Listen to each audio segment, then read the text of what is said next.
Welcome to the North End where the passion's running high. We're here to talk football, Austin FC, our pride.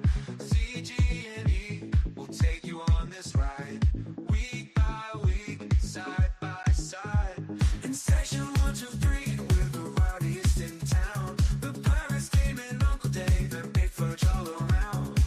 We sing our songs, we chant as one. Through thick and thin, the match day's just begun. In the North End, we stand together. Through every game, through any weather. From the first whistle to the final blow, the North End will never let go. 1, 2, 3, 4. Green smoke, green smoke. Oh boy, who could it be? Maybe a U22 or a new DP. The fans awake, the excitement grows. Can't wait to see who Roto shows.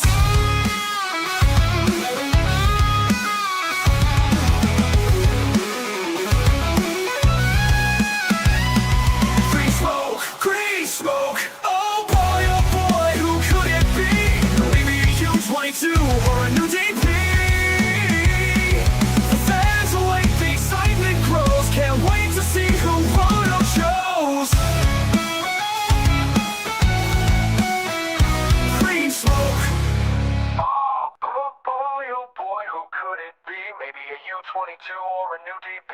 The fans await, the excitement grows. Can't wait to see who Roto chose.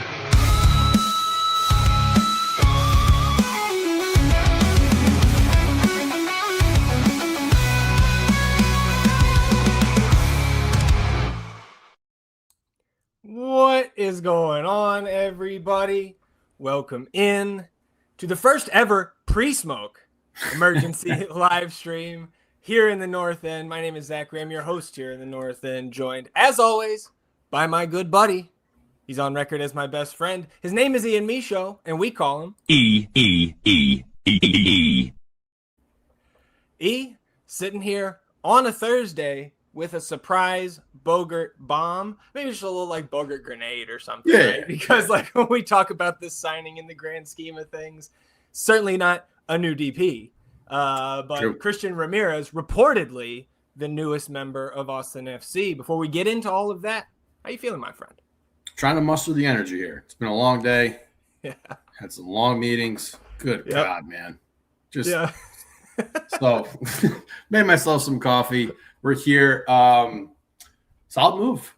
Yep. It's solid. So I'm definitely, not full on excited, ready to roll, talk about this, but we're here. Yeah. The sickos need, this is the life of a sicko, man. We You need the gotta discussion, right? Yeah, you got to tune in at 7:00 on a Yeah. Thursday when we sign a 34-year-old striker. Yeah. That's your life now.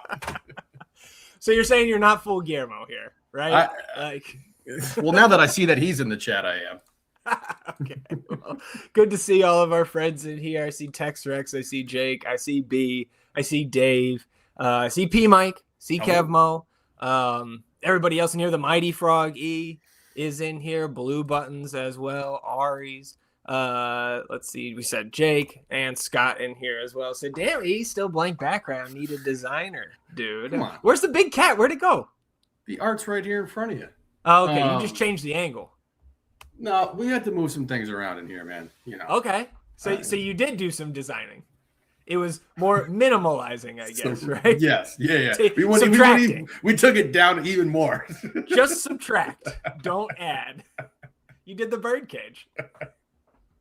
Well, let's talk about this signing, E, because it was like 5:15-ish, a little thereafter, when Tom Bogert drops the news that Austin FC has not really signed forward Christian Ramirez, that we got him off of waivers here.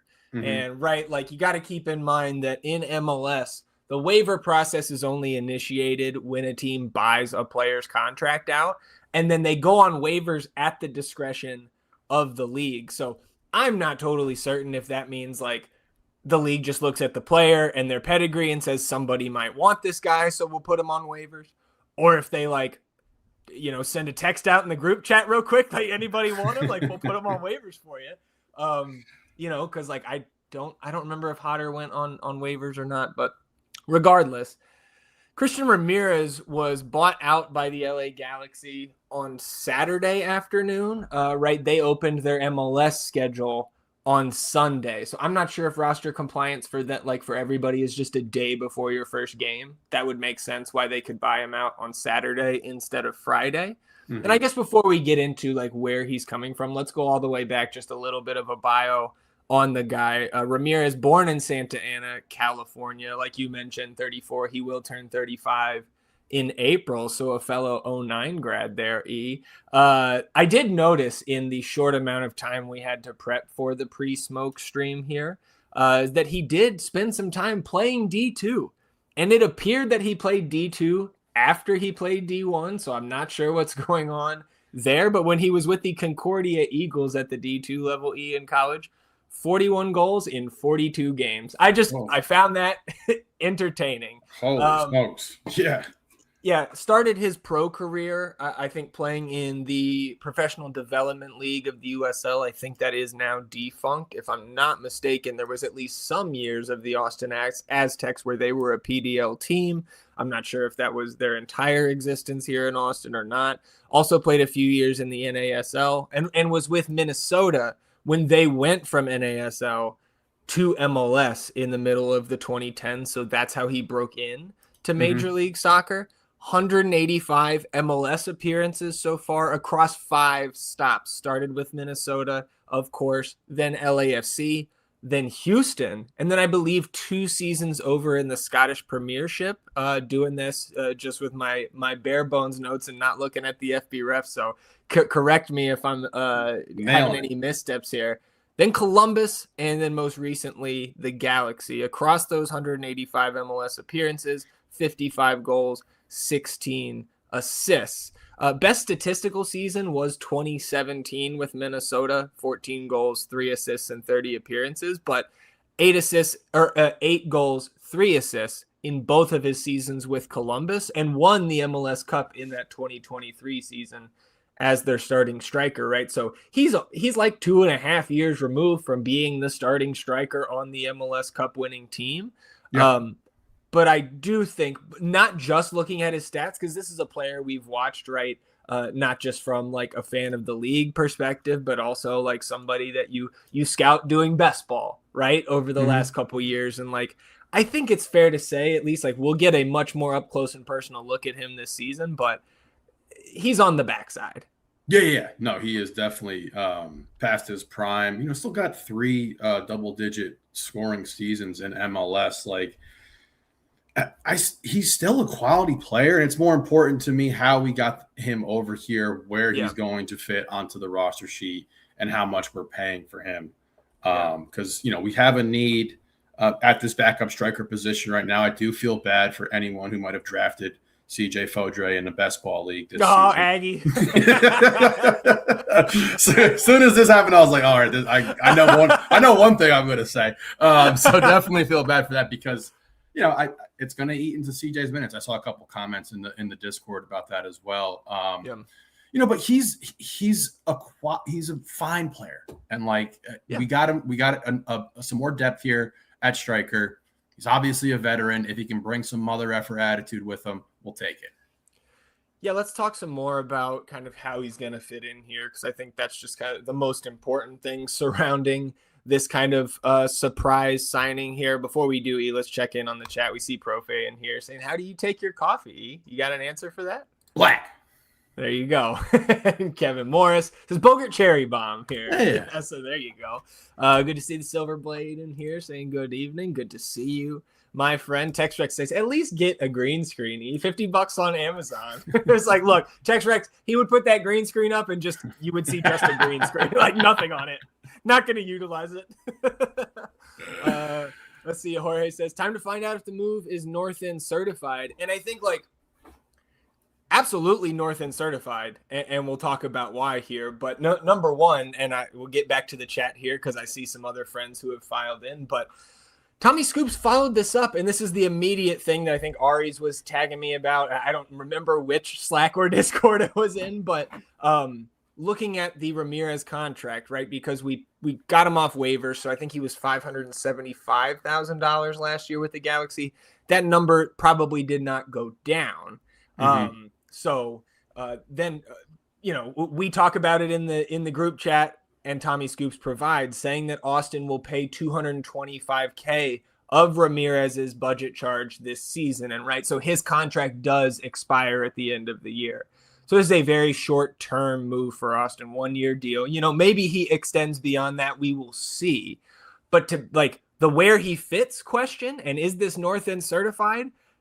Double stamp when this post came across, because $226K is the threshold where you can buy a player down from the senior roster to a supplemental roster spot. So $225K, this I would be floored if he is not ending up on a supplemental roster spot here. Absolutely. I mean, isn't this just signaling it almost entirely there that he's going to be supplemental? You would think so, but we just don't have the confirmation. For sure. And they do operate a little slow here in MLS. But we've been talking about getting a player of this kind of mold onto the supplemental roster for some depth pieces here. What I mean? We got Open Cup, we got Leagues Cup as well. You're going to be playing a lot of games here. We need some depth. And this is the exact type of deal we were talking about. Even when we had our hypothetical kind of discussion, hey, would you take Fagundes back if he was on supplemental? Be yes, we want you on a supplemental roster, get a veteran presence in here. It definitely stamped for me. So I see Top Flight in here. So Vamos, Bombazo. Good to see you guys. You assume that's H over there.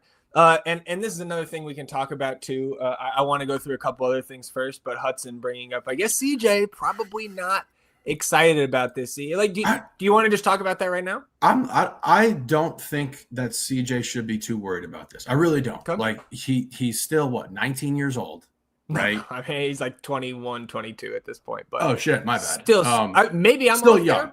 Yeah, he's still really young. He's young. I think that obviously it's going to eat into his time. We know the limitations that he has right now as a player. But this is a guy that you can kind of soak up stuff from. They don't have very similar games. Ramirez does possess some size. I think he's listed 6'2". I mean, he is a true striker. And you got to keep in mind, CJ was a natural winger coming up, even all the way to the FCTO level, right? It was when Nico came in last year is when they converted him to more of that center forward. So he could also slot in out there on the wing, maybe as some depth. I'm not sure. Sorry to interrupt. Also, just for the record, CJ turned 22 when they were out there at Coachella. February 10th is the birthday. I don't know how I messed that up, but everything we've seen out of CJ, right, has been, I think, professionalism beyond his years, a level of maturity that goes beyond his years. So I know that it seems like a setback for him, but again, I think this is an opportunity for him. I know he's going to lose time here because of this. Potentially, I can't say that for sure, but you would think. I don't think that he's punching the air right now. I really don't. Yeah, no, I think that's fair. I was gonna, when you said 19 years old, I didn't want to interrupt you again, but I was gonna make is there another Brazilian CJ Fodrey that's 19? We're gonna confuse these MLS announcers again. And this is another thing that I also thought of, and I know has already been discussed in multiple mediums that I have seen over the last 90 minutes or so. But H bringing up CJ to be loaned to a top USL side. I don't know if you got sources, brother. Are you reporting that, or is that just hey, let's discuss the possibility of this? Because if it's the former, then we missed that report from you there, and that would be good, good information to have. But if it's the latter, yeah, man, I think that would also make some sense for maybe all parties involved. We know CJ is at least at that, kind of backup center forward level in MLS, right? I think he proved that at the end of the year.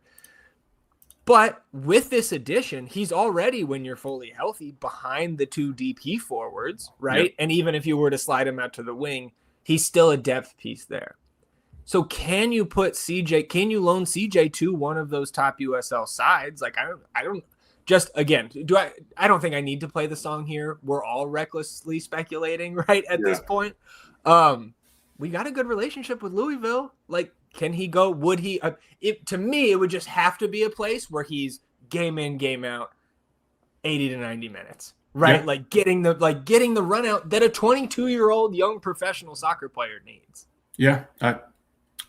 I don't know, man. I don't know if I would like that, honestly. Yeah. And maybe that's just going off of the heroics that he had last season. I'm not expecting him or anticipating him to match the level that he did last season, but like, I still think he's somebody that has a future here in MLS.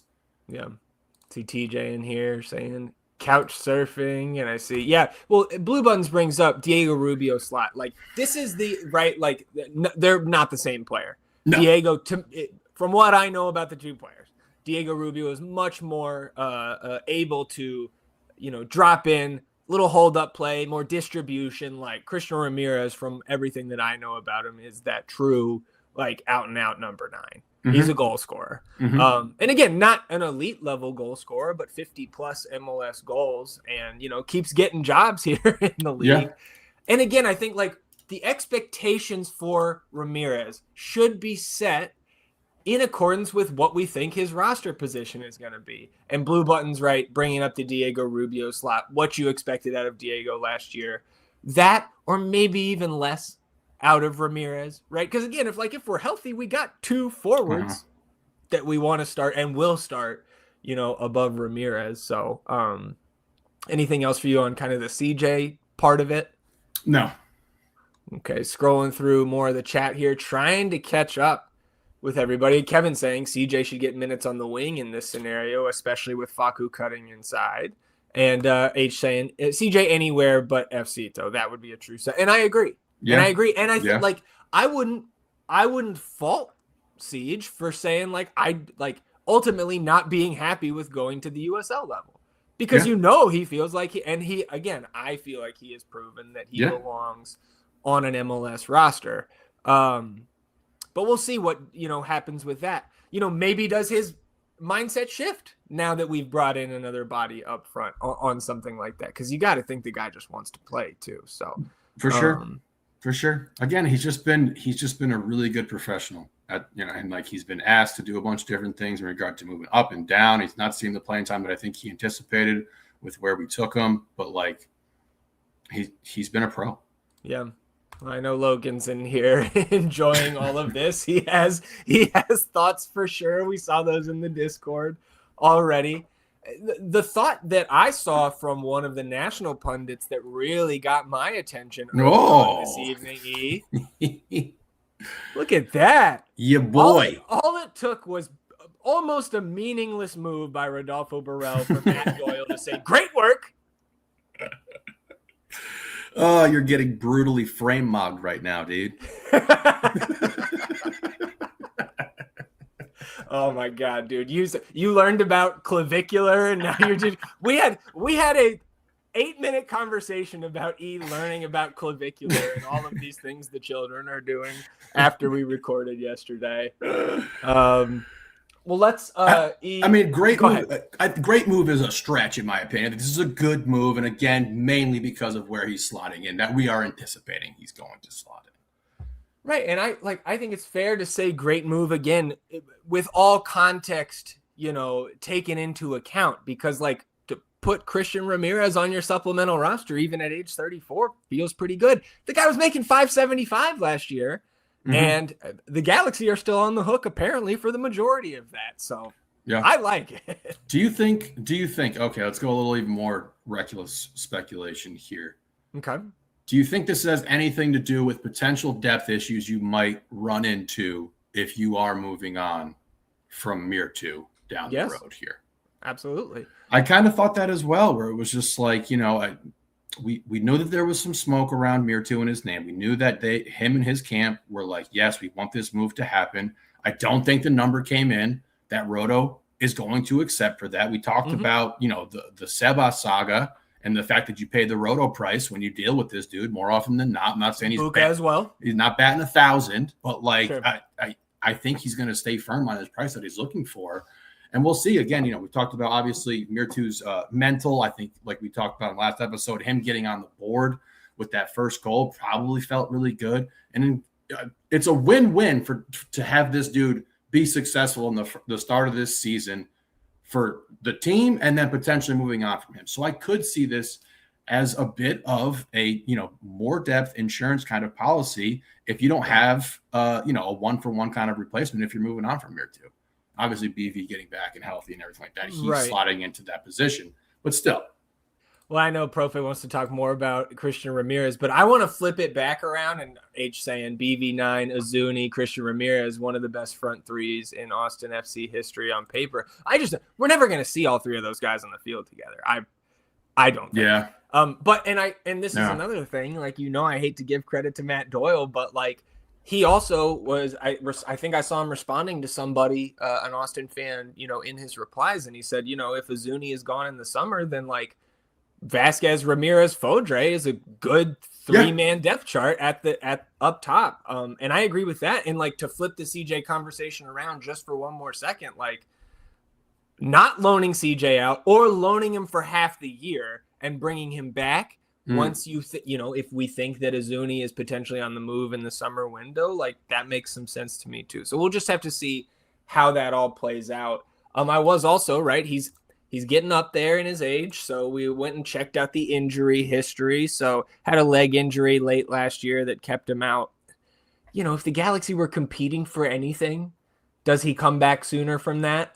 I don't have, the context surrounding that injury, but like overall, dude, since 2017, like the guy's missed like a month every 2 years. So he's been pretty reliable health-wise, at least from the injuries that are in the transfer market database here. Yeah, I'm sorry. I was trying to do a little research here. I was pulling up Giassi, looking where he was at his last season. Yeah. There you go. Yeah, that's what I was just looking at. I don't know. I can't slander G or anything like that, man. I can't say a bad word about the dude. I think they're very, very similar profiles. I think they're very similar, yes. For the audio listeners listening back, Profe asked, how do you rate 2026 Christian Ramirez compared to 2023 Zardes? And again, I think they're very similar.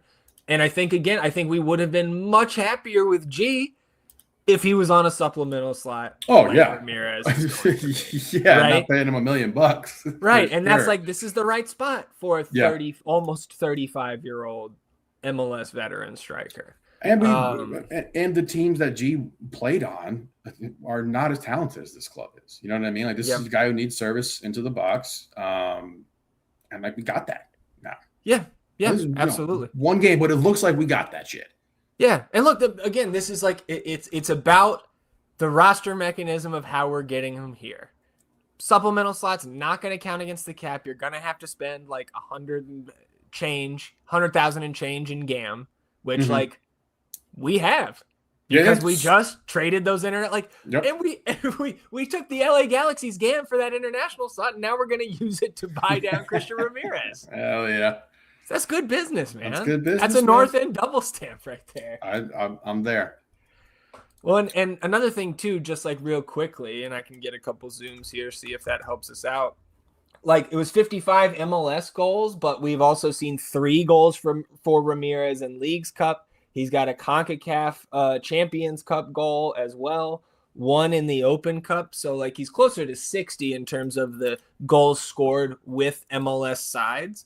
It's just those 55 goals in the MLS specific competitions.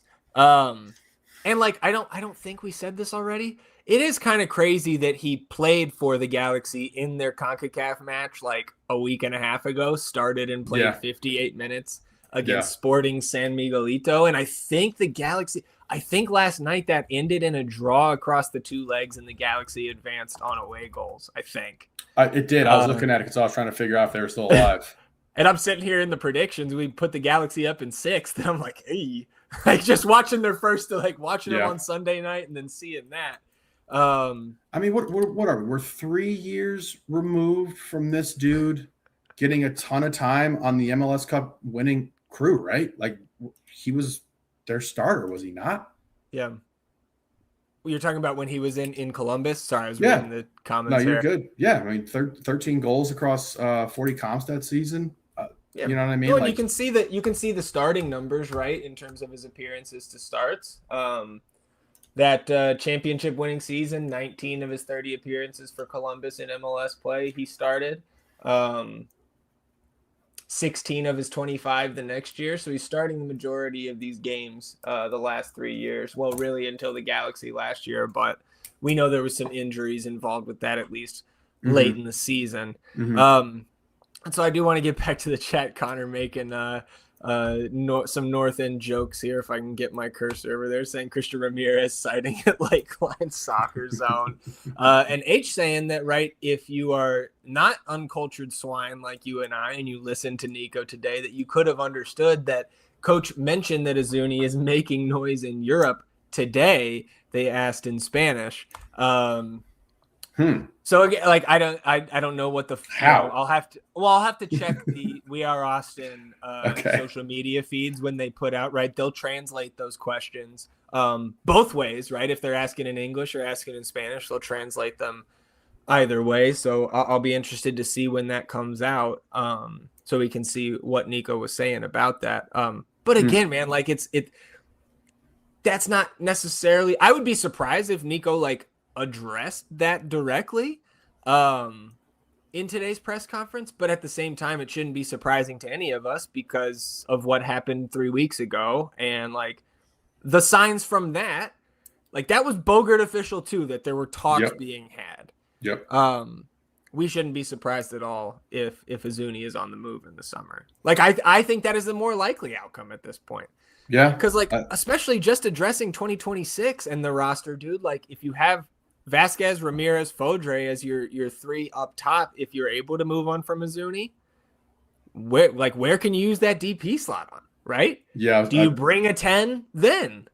Maybe. I don't know. But having an open DP slot in the summer and Ramirez replacing Uzuni in terms of that center forward depth chart, because we know Uzuni can play the wing, but it's clearly not his ideal position in this league. No, that never looked right. You know what I mean? And we've talked about the fit, obviously, and the limited amount of time that Mirtu's had with BV in this lineup and everything. But it just never looked right. You know what I mean? And I feel really good about the wings that we're rolling out here right now. We talked about how impressed Nico has been with Robbie Taylor as of late as well, and that adding that depth there. So yeah. Well, I do see H saying from what he knows, Uzuni wants to make things right with the fans, but will he get time? And look, Textrex saying, look, he's on a 34-goal pace, which is true. And if he scores 17 before the summer window, then, great. We'll probably be doing pretty well, and we will maybe even make a profit selling him on. Yeah. The part to me, Ian, you can tell me if you disagree, the part to me that stands out from that whole saga earlier this month was the rumors that the player and I forget what the other club was, but that the player and the club that wanted him had agreed to personal terms. Yeah. Yeah. And that means Uzuni was fine to go. Right? Yeah. If that's true. Yeah. Maybe we should have played the song at the top of that. I saw what H said there about, wanting to make right by the fans and everything, but you get an offer to go to Europe, man, you're getting paid. I don't know if he's worried too much about how we're doing over here. I respect it for sure. But again, I do think that this has some, I don't know if it's, I don't think this is the final jigsaw piece in the Uzuni saga, but to potentially move on from him. But I do think there's some implication. Yeah, for sure. Logan helping us out there. Trabzonspor was the team. That's one of those, one of the big four in Turkey. Well, and TJ was asking here, Bobby T injury add to the need? Not necessarily. I don't think directly. Even if Uzuni wasn't going to be on the move, putting Ramirez on the supplemental roster, I think is a good move. It doesn't matter really who you have on the team. If you can add him for basically $100K GAM, that makes a ton of sense. Also, Nico didn't seem too worried about Bobby right during his I did want to go through some of that today, or here tonight from earlier today, but no wires in here. Good to see you, buddy. Said, sorry if we already covered this, but can Christian Ramirez play other positions, or can he fill in at another position as a backup? And if I'm not mistaken, he can. He's had some on the wing, right? He played some wing for. I think he definitely played on the wing. I'm trying to think if he played some wing when we saw them last. I have not seen him play on the wing. Acid Bath in here. Good to see you, buddy. The normal hijinks here in the live stream, pre-smoke live stream today though. Or you can go to his game log on the FB ref. They didn't take that from us yet. So if you go and look at last year, like it's not always the most accurate, but it says here that all of his starts with the Galaxy last season were up top at center forward. Yeah, and again, like when I've seen him, Columbus in LA, he's always been up top. So I guess we can pull up the roster sheets, right? And like, for those of you who are unfamiliar, this is the first ever pre-smoke live stream because typically we wait until the club has officially announced a new player. But looking ahead to our work schedules tomorrow and assuming they weren't going to pop the smoke tonight for this, if we get smoke at all, went ahead and did it tonight. So haven't updated these sheets quite yet. But again, if he's on the supplemental roster like we assume, he's born in California, doesn't take an international slot, we'll slide right into one of those supplemental slots, of which we have plenty and really have always had extra supplemental slots. So, man, if you can do this with some other buyout, go do it. Absolutely. Yeah, for sure. And we talked about, having some younger players in that supplemental positioning, but like getting some older veterans who you can get some quality minutes out of. That's what this is for. Yeah. Absolutely. And Connor's saying, I think he can play left back. So E, before we go, let's talk about some of the injury updates that were provided by Coach at today's media availability. First, on Owen Wolff, he said, Owen is still recovering. It's slower than we thought. Also, sometimes we stimulate him with more practice load, like Brandon Vasquez, and adding him in some situations. Sometimes he can feel still with pain and things, but he's still recovering from there. Does not inspire confidence that this is going well. We already know it's well past the club's initial timeline they gave us of mid to late February for a full recovery. Because even if they were, trying to say that meant a full recovery to training, Nico's confirming he's not doing everything here, and March is on Sunday. So, I think it's at least 2 weeks till we see him. And like worst case scenario, like if you go right, you're trying to play internet doctor, I think 6 to 12 weeks is the average recovery time from that sports hernia surgery. 6 weeks was on Tuesday, the 24th.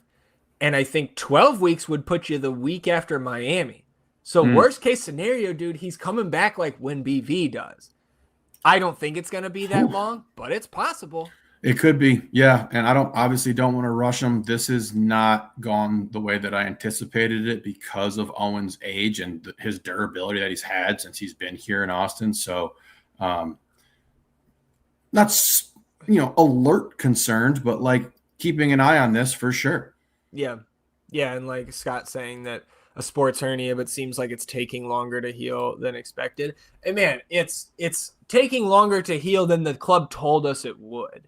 Yeah. Again, if you're just looking at outside sources that you can get from the trusty old Google search there, like that would have been a very quick timeline to have him back full this week because we just got past that 6 week mark. Good to see Tex Constant Craig in here.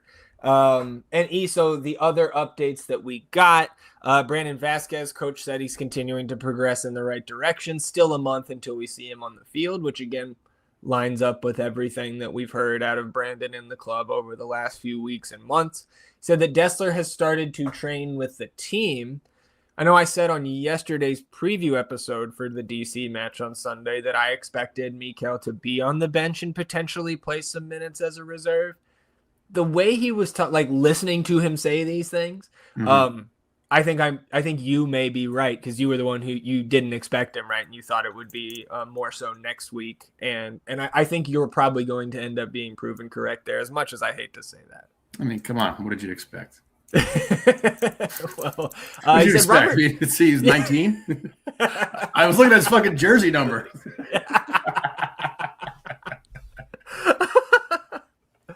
Oh, shit. Robert Taylor, TBD for Sunday.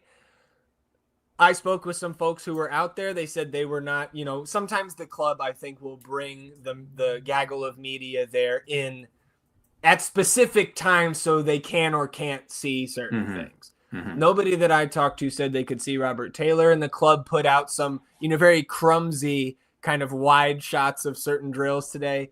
Couldn't spot Bobby T out there either. So I think doubtful at best for Sunday. But the fact that they have not, that there was no report like Robert's going to be out a month or he tore his ACL and he's out for the year, right? There was none of that. And he's gone through the testing since Saturday. Yeah. So, they're probably just giving him the week off here, maybe 2, but no long-term injury confirmed for Robert Taylor. And that's good news. That is good news.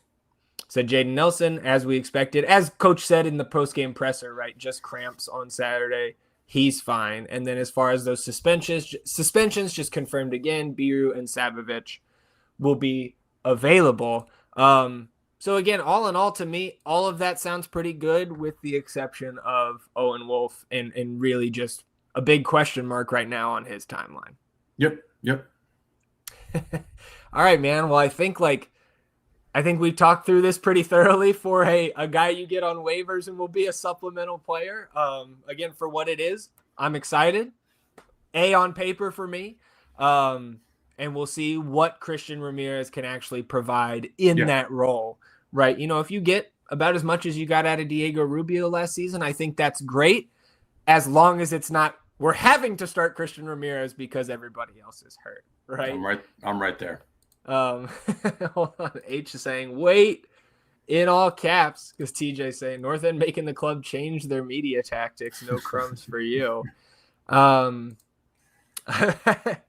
well, we can talk about that later. Guillermo saying E is cool. I don't know if I agree with that. And yeah, it's text Rex. I'm waiting because H has said it seemed like he had something to say, but I'm waiting to sign off here until we can hear what the man himself wants to communicate. And didn't take long, to Guillermo rescinding that. Why did I fall for that? Got him. Oh man. Yeah, Brian saying don't forget the game is at 9 a.m. on Sunday. I know we were talking to some friends earlier today and they were like, you guys want to meet at the pregame party? And it was like, bro, E. All right, here you go.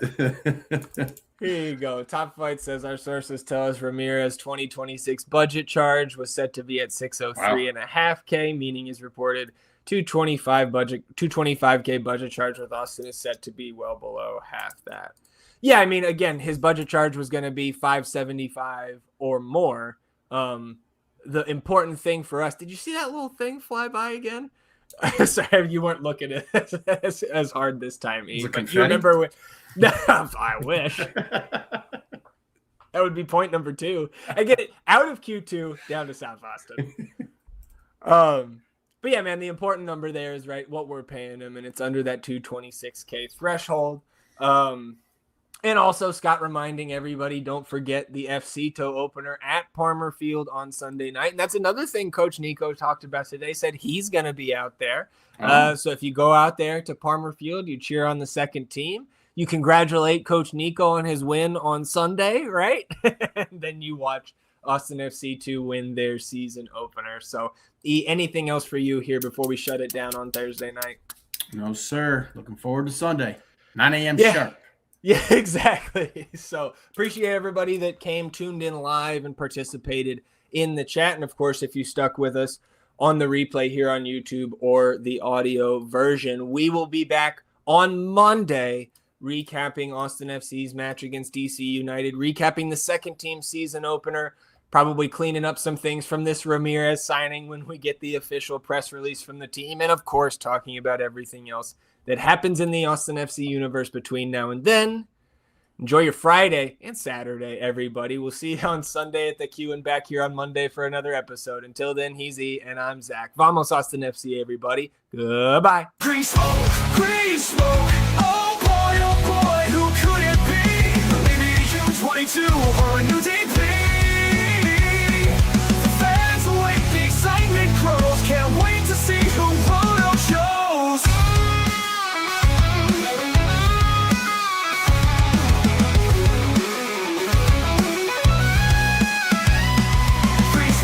Green smoke, oh boy, who could it be? Maybe U22 or a new DP. Fans await, the excitement grows. Can't wait to see who Roto shows. Green smoke, oh boy, who could it be? Maybe a U22 or a new DP. The fans await, the excitement grows. Can't wait to see who Roto chose.